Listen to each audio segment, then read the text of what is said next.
Je voudrais d'abord commencer par un premier point. Et je veux que, comme catholique, vous puissiez comprendre que le péché d'idolâtrie est un péché habituel contre lequel nous devons constamment lutter. Et ça, pas seulement les catholiques, mais tout chrétien doit pouvoir lutter contre l'idolâtrie. Pourquoi? Parce que l'idolâtrie, c'est le péché contre le premier de tous les commandements. Et quel est le premier de tous les commandements? Écoute Israël, l'Éternel notre Dieu est un, il est unique, tu l'aimeras de tout ton cœur, de toute ton âme et de tout ton esprit. Alors, chaque chrétien doit savoir que lorsque dans son cœur l'amour de Dieu diminue, il est idolâtre. C'est mon premier point. Le fond du péché d'idolâtrie. Catholiques, on nous accuse tellement d'être idolâtres que certains, à force de l'entendre, sont de plus en plus convaincus que c'est vrai. Commencent même à développer un sentiment de culpabilité à ce sujet-là. La première question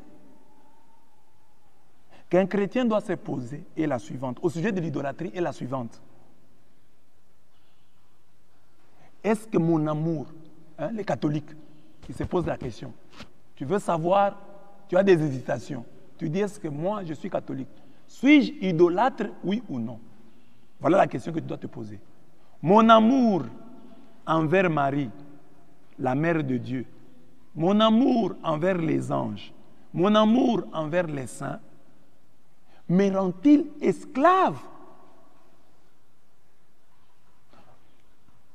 Là, beaucoup diront non. Mais je pose la même question, mais avec d'autres éléments. Mon amour pour l'argent, mon amour pour le sexe, mon amour pour le pouvoir, mon amour pour le sport, mon amour pour mes études, mon amour pour mon job, fait-il de moi un esclave? Là, tu commences à hésiter. Tu vois donc que si, à la première partie de la question, tu peux dire non,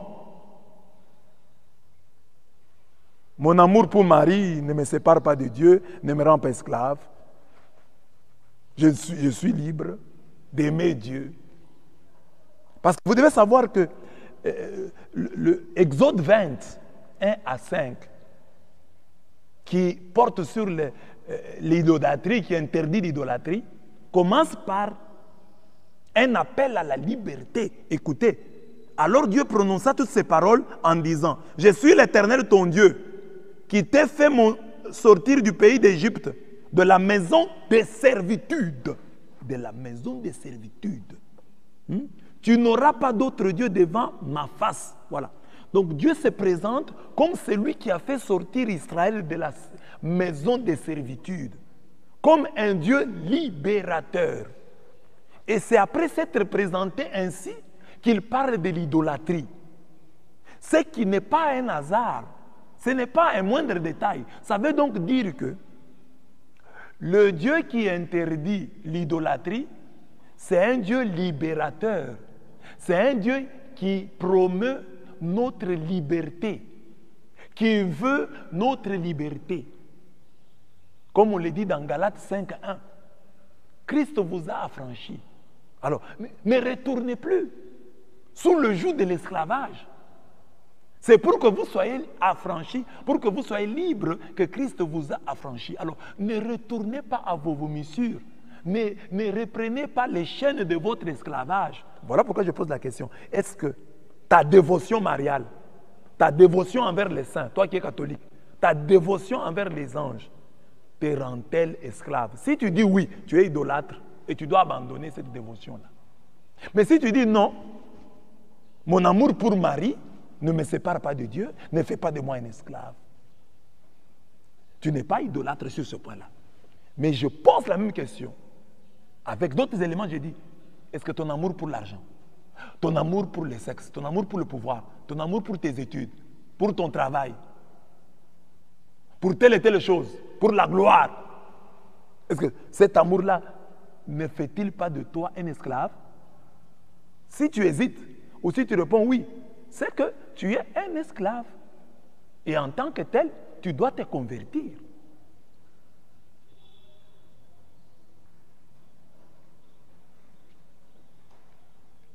Celui qui, en conscience, répond par un oui, ah oui, mon amour pour l'argent, pour le sexe et le pouvoir fait de moi un esclave. Tu es donc, celui qui répond par oui est un idolâtre.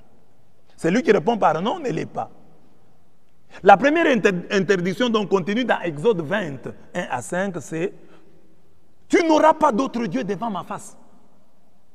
La question ici est « Marie, les saints, les anges et leurs statuts sont-ils des dieux pour moi ?»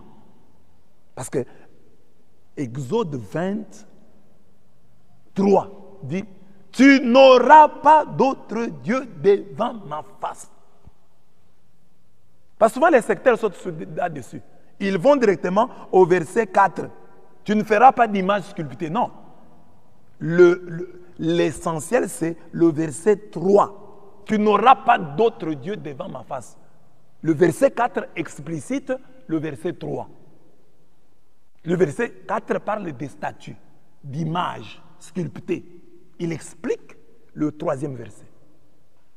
Alors, je reviens au verset. Tu n'auras pas d'autre Dieu devant ma face. Est-ce que vous qui êtes des sectaires, vous qui accusez les catholiques d'être des idolâtres, pouvez-vous vraiment dire que pour un catholique, Marie, les saints, les anges, les statues sont des dieux? Parce que vous étiez aussi catholique, pour la plupart. Quand vous étiez là, on vous a dit que Marie est Dieu, est une déesse? Non. D'ailleurs, la prière de l'Ave Maria le dit clairement. Je vous salue Marie. C'est biblique, hein? Pleine de grâce. Le Seigneur est avec vous. C'est biblique. Ce sont les paroles de l'ange. Tu es bénie entre toutes les femmes. Et Jésus, le fruit de vos... Les paroles de l'ange et les paroles d'Élisabeth. Maintenant, la parole de l'Église, la prière. Sainte Marie, Mère de Dieu. Priez pour nous. Elle prie pour nous. Auprès de Dieu. Auprès de Dieu. Donc, c'est-à-dire qu'elle n'est pas Dieu. Parce qu'on lui demande de prier pour nous. Vous n'allez pas demander à un Dieu de prier pour vous. Priez pour nous. Donc Marie prie pour nous. Pauvres pécheurs, maintenant et à l'heure de notre mort, elle prie pour nous. Donc au-dessus d'elle, il y a Dieu. Elle n'est pas une déesse.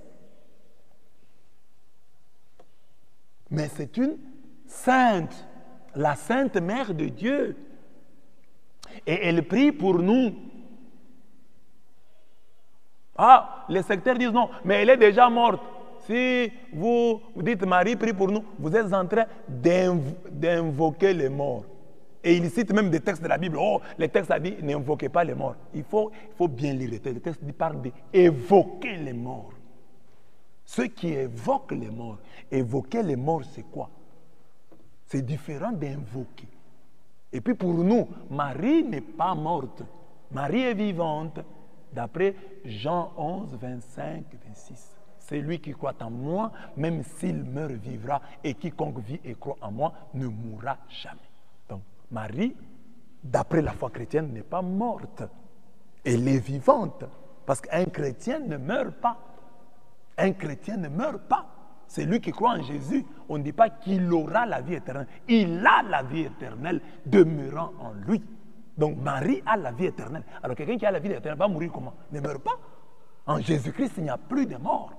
Nous avons des frères qui dorment. Des frères qui sont partis en Jésus-Christ. Vous n'allez pas évoquer ici l'histoire de Saül, de Saül avec Samuel. Nous sommes dans l'Ancien Testament. Et dans ce même texte-là, dans 1 Samuel 28, vous savez ce que Samuel dit à Saül. Demain, vous serez avec moi ici. Donc, ça montre que nous sommes encore dans l'Ancien Testament. Et ça, c'est un autre thème. Revenons au sujet pour dire, voilà, Marie ne prend pas la place de Dieu. Elle n'est pas une déesse. Marie, c'est la mère de Dieu. elle prie pour nous. Comme elle est vivante, elle prie pour nous. Elle est vivante. D'après Jean 11, 25 à 26. D'après Philippiens 1, 21. Philippiens 1, 21 dit que mourir pour un chrétien, c'est gagner. Parce que celui qui meurt va rester aux côtés du Christ. Philippiens 1, 21. Mourir, c'est gagner. La mort met un gain, dit Paul. C'est ça la définition chrétienne de la mort. Ne viens pas avec les définitions de l'Ancien Testament. Nous sommes dans la Nouvelle Alliance. Nous avons Jésus-Christ, le médiateur d'une alliance fondée sur des meilleures promesses. Et Jésus dit, celui qui croit en moi, même s'il meurt, vivra. Et quiconque vit et croit en moi ne mourra jamais. Marie a-t-elle cru en Jésus? Oui. Donc, elle ne mourra jamais, elle est vivante. Les saints ont-ils cru en Jésus? Oui. Donc, ils ne sont pas morts, ils sont vivants.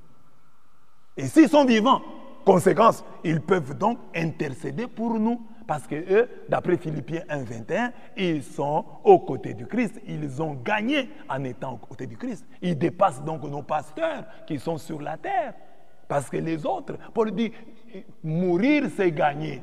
Donc, ceux qui sont morts sont les bienheureux, ceux qui meurent dans le Seigneur. Ils sont les bienheureux parce qu'ils sont à côté de Dieu. Et ils peuvent intercéder pour nous.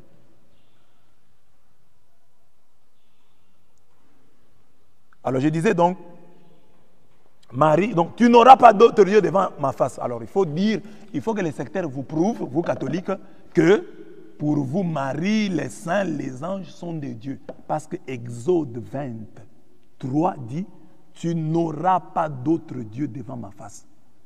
Alors, je pose une autre question maintenant, je dis, l'argent, le sexe, le pouvoir, la télé, le sport, sont-ils des dieux pour moi?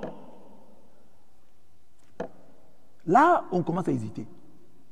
Je suis en train de poser ces deux types de questions pour vous montrer là où se trouve aujourd'hui la véritable idolâtrie. Que beaucoup d'églises de réveil négligent et se focalisent sur l'idolâtrie dont faussement ils accusent l'église catholique. L'argent, le sexe, le pouvoir, la télé, le sport, sont-ils de Dieu pour moi? Là, beaucoup vont hésiter. Quand je dis, Marie, est-elle une déesse pour toi? Non. Les anges, sont-ils de Dieu pour toi? Non. On répond sans hésiter. Mais quand je pose la question, l'argent, est-il un Dieu pour toi? On commence à hésiter. Peut-être parce qu'il y a des fois où j'abandonne Dieu pour l'argent. Mais il n'y a qu'aucun chrétien qui va dire, il y a des fois, j'abandonne la Vierge Marie pour Dieu. Non. Et j'abandonne Dieu pour la Vierge Marie. Impossible. Quand est-ce qu'on va? Parce que quand tu t'adresses à la Vierge Marie, tu dis qu'elle intercède pour toi auprès de son Fils. Qu'elle intercède pour toi auprès de Dieu. Donc, il n'y a pas de Vierge sans Christ. Il n'y a pas de Vierge sans Dieu. Il n'y a pas de saints sans Dieu. Les saints là sont les saints de Dieu. Les anges sont les anges de Dieu. Marie est de Dieu. Mais on peut avoir l'argent, le sexe déjà lui-même, l'argent, hein, quand ils sont péchés, l'argent, le sexe, le pouvoir, quand ils sont péchés, ils sont sans Dieu, ils marchent sans Dieu. Mais on ne peut pas imaginer une Marie sans Dieu. Des anges de Dieu, sans Dieu. Les anges qui ne sont pas de Dieu, on les appelle les démons. Mais les anges de Dieu ne se conçoivent qu'avec Dieu. Ils doivent nous rapprocher. Marie nous rapproche de Dieu. Les saints nous rapprochent de Dieu. Les anges nous rapprochent de Dieu. Donc, alors, c'est la question qu'on doit se poser. Est-ce que ces hommes, ces choses, me rapprochent-elles de Dieu? Ou m'éloignent-ils de Dieu? Celui qui répond par oui est un idolâtre. Si ces choses t'éloignent de Dieu, tu es idolâtre. Si ces choses ne t'éloignent pas de Dieu, tu n'es pas idolâtre. L'idolâtrie est donc fondamentalement un péché contre le premier commandement du décalogue. Le premier commandement de Dieu dit, écoute Israël, tu aimeras Yahweh ton Dieu de tout ton cœur, de toute ton âme et de tout ton pouvoir. C'est ça le premier commandement. Le reste ici, tu n'auras pas d'autre Dieu, tu ne feras point. C'est l'explicitation de ces commandements, de ce schéma Israël. Quand on demande à Jésus quel est le premier, le plus grand de tous les commandements, il donne celui-ci. Deutéronome 6, 4 à 5. Écoute Israël, l'Éternel est ton Dieu est unique. Tu l'aimeras de tout ton cœur, de toute ton âme et de tout ton esprit. Voilà là le fond du péché. Donc, catholique et non catholique, je nous interprète sur ce point-là en disant, bien-aimé, l'idolâtrie n'est pas dans les statues. Il n'y a personne aujourd'hui, chrétien, qui va causer. Les catholiques, même dans nos sacristies, il y a des statues cassées de la Vierge. On ne s'en occupe même pas. Il y a des catholiques qui font les chapelets en cours de route. Donc, les statues là sont toutes relatives. Il n'y a aucun catholique qui va pleurer pour une statue. Quand une statue se casse, on cherche une autre. Ce n'est pas un Dieu. L'idolâtrie n'est pas là. La vraie idolâtrie est ici, dans ces choses auxquelles nous sommes habitués, dans lesquelles d'ailleurs nous ne soupçonnons même pas la présence de Satan, comme l'argent. C'est quelque chose de bien. Nous demandons même à Dieu l'argent. Il y a des prières idolâtriques. Nous allons dans nos assemblées, quand on demande à Dieu la pénitence, on demande pardon, l'église ne pleure pas. Mais quand on va demander l'argent, l'église pleure. Nous sommes une église d'idolâtres. Nous sommes une église d'idolâtres. Voilà. Le fond donc du péché d'idolâtrie, c'est le manque d'amour envers Dieu. Quand notre amour envers Dieu diminue, nous tendons vers l'idolâtrie. Quand quelque chose vole la vedette à Dieu dans notre vie, nous sommes dans l'idolâtrie.